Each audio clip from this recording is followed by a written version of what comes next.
boobu ne moo koy tere li ngeen dégg premier ministre mu wax ko assemblée Ousmane Sonko ñu bari ci lañ jafandu ne waaw yéen d'accord yéen daal da ngeen a demoon ci nguuru Macky Sall ne leen loi bi dañoo bëgg ñu criminaliser ngóor jigéen nguuru Jomaay gi ñëw Sonko ngeen dem de leen bëggatu leen ñu criminaliser ngóor jigéen xanaa yéen ñu bari dégg ngeen loolu jamono yi du loolu lañ wax fépp mais sëñ bi loolu c'est grave ne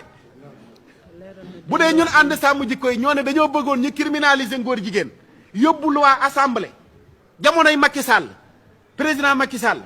président Sonko Jomaay ñëw donc Jomaay Sonko ñu ne leen bëggatuñu ko ñun war nañ ñoo ragal ñun war nañu xalifa yi war nañu association islamique yi war nañ ñëpp waaye loolu amul de waxtaan wi ngay dégg ne Sonko ne biñ toogee gis ne moo gën xam nga waxtaan woowu kañ la 2021 la woon du 2024 du 2025 2021 la woon 2021 lañ ne woon criminalisation gënul ci loi délit moo gën kan moo nu ko waxoon waaw ci laay ñëw kan moo nu ko waxoon professeur Ndiak Fall ci lañ tëgg loi bi laataa ñu koy déposé fii lañ ñëw woote fi conférence de presse fii ngeen ñëw toog ñu ne leen loi bi noppi na kilifa diine yi dem nañ yóbbu leen loi bi association islamique xalif généraux yi imam yi sëñ daara yi ñu jël loi bii yóbbul leen ko ne leen loi bii lañ ñu wax ne moom moo gën pour ñu yóbbu ko assemblée ñu ne ànd nañ pour ngeen yóbbu ko assemblée nationale.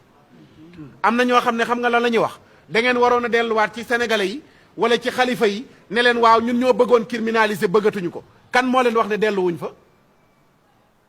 kan moo leen wax ne demuñu fa.